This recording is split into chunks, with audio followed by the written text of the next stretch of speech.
Saya tertarik menjawab pertanyaan kedua. Jebakannya langsung. Ibu menggunakan kata atau. Coba ada baiknya kita review kembali atau.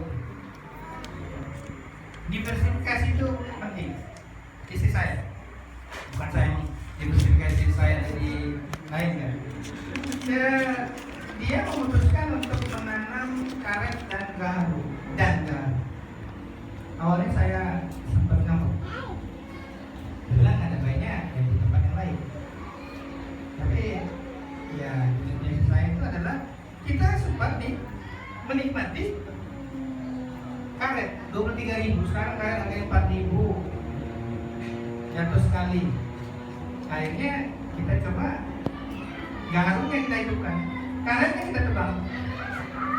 Tapi kita nggak dari awal. Memang ketika ditanam berurutan itu karet tuh lebih jauh tingginya ya. Gaharunya yang ditanam sebelah karet malah kurang bagus. Gaharu yang tidak di naungi karet malah jauh lebih bagus.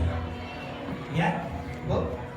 Akhirnya Anda lihat nih, nah ini sebetulnya pohon karet yang sudah ditebang. Ini supaya gaharunya tumbuh. Dan pemerintah daerahnya juga melihat ada baiknya menyikapi harga karet yang turun ini, ya dia mempromosikan gaharu, dikasih kita alat pengering daun gaharu supaya jadi teh, gitu. Jadi ada baiknya Bu, yang Ibu lakukan tuh diversifikasi, tapi jangan sampai diversifikasi Ibu nggak ada kemampuan di situ. Ada baiknya yang mendukung, ada baiknya yang mendukung.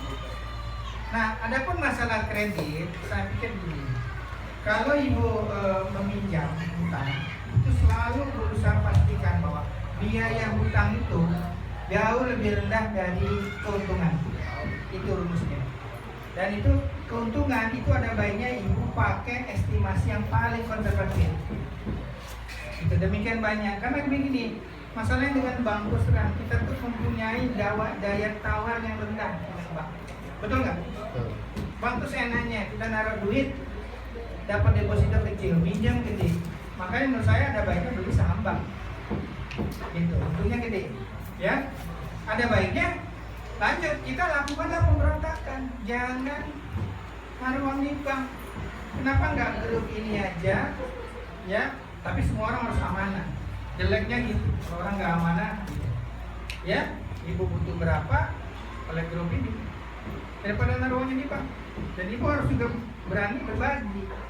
Terus terang, saya dengan bank sama bank itu sangat terbatas. Kecuali beli mobil, memang ada baiknya nyicil bank perusahaannya. Saya jarang sekali, karena saya melihat bank itu terlalu gede untungnya. Karena bank di Indonesia itu fokusannya ngasih lending. Kalau di luar negeri bank itu ngasih layanan jasa buat wealth management, buat penyimpanan dan lain-lain.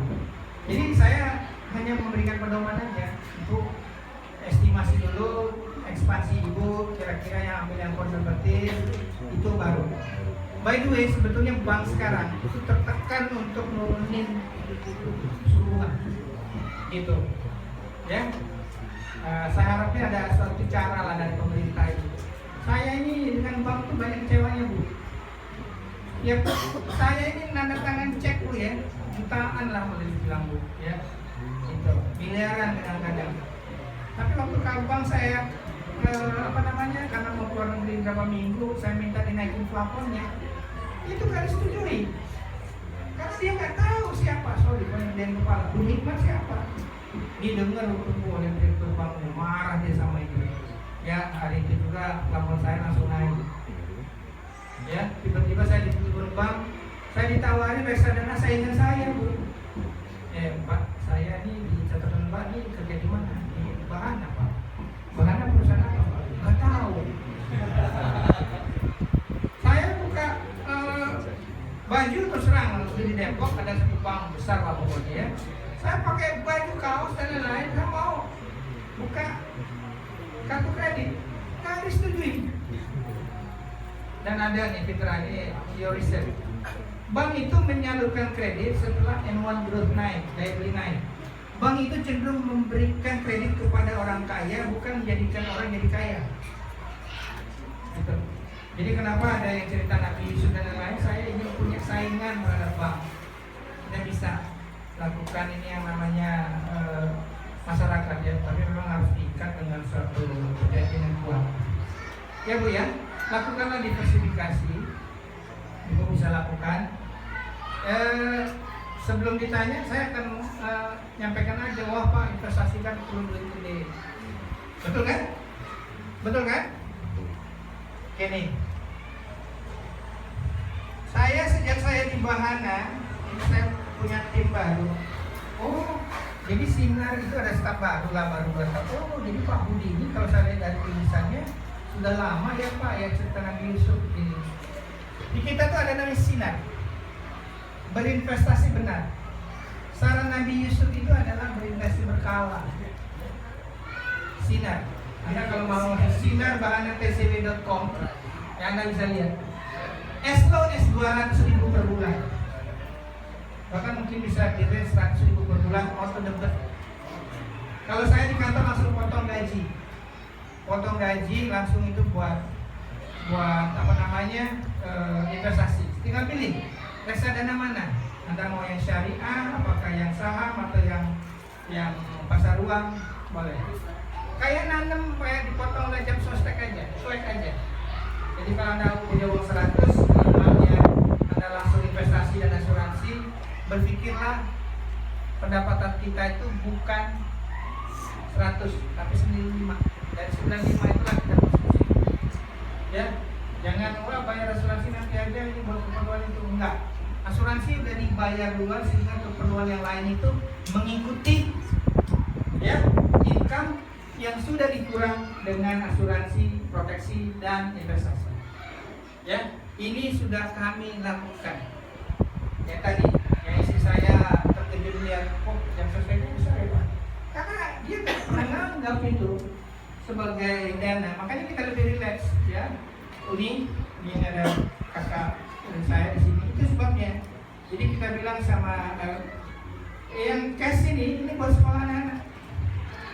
Yang jam sostek itu buat kita nanti, gitu. Ya, dan yang rumah dan lain-lain ini ya buat kita suatu saat liquidkan. Bila perlu Raka Dina silakan mau beli at discount, tapi give us liquidity.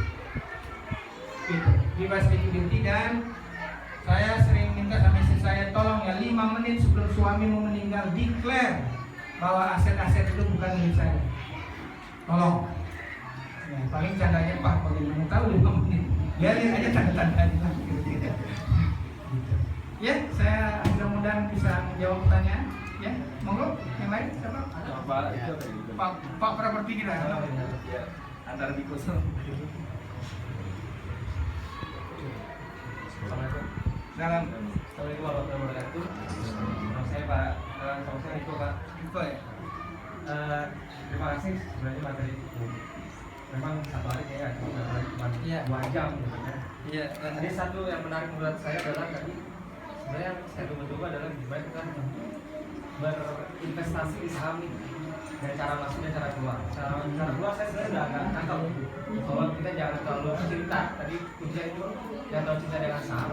Kalau memang sudah 2 kali dari DPP harus keluar. Kalau Bapak belum 1%, Bapak keluar. Yang saya pengen tahu dari